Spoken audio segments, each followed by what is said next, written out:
ലോകം തിരക്കിലാണ്. മനുഷ്യർ അവരവരുടെ വഴിയിലും. പക്ഷേ ദൈവത്തിനെ ഭൂമിയിലുള്ള ഈ കാഴ്ചകൾ ഏറെ വേദനിപ്പിച്ചു.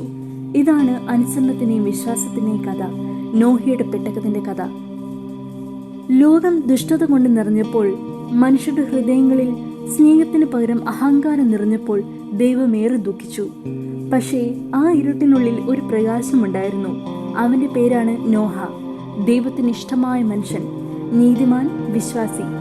ദൈവം നോഹയോട് പറഞ്ഞു, ഞാൻ ഒരു വലിയ പ്രളയം അയക്കും. നീ ഒരു വലിയ പെട്ടകം പണിയുക.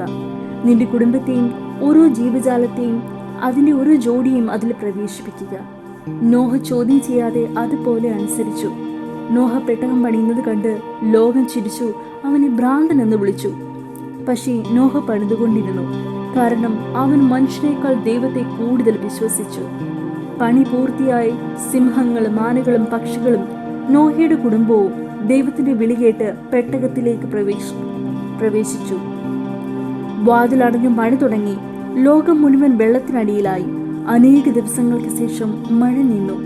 നോഹ ഒരു പ്രാവിനെ വിട്ടു. അത് ഒലിവിലയുമായി മടങ്ങിയെത്തി. പ്രതീക്ഷയുടെ അടയാളം. പിന്നീട് ആകാശത്തൊരു മഴവില് തെളിഞ്ഞു. ദൈവം വാഗ്ദാനം ചെയ്തു, ഞാൻ ഇനി ഭൂമിയെ ഇങ്ങനെ നശിപ്പിക്കില്ല.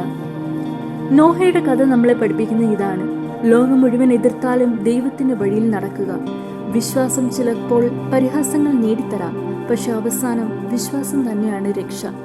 നമ്മുടെ ജീവിതത്തിലും ദൈവം നമ്മോട് പറയുന്ന ഒരു പെട്ടകമുണ്ടാകും. അത് അനുസരണമാണ്, അത് വിശ്വാസമാണ്. കൂടുതൽ ബൈബിൾ കഥകൾക്കായി ഈ ചാനൽ സബ്സ്ക്രൈബ് ചെയ്യുക. ഈ കഥ നിങ്ങൾക്ക് ഇഷ്ടമായെങ്കിൽ ആമേൻ എന്ന് ടൈപ്പ് ചെയ്യുക.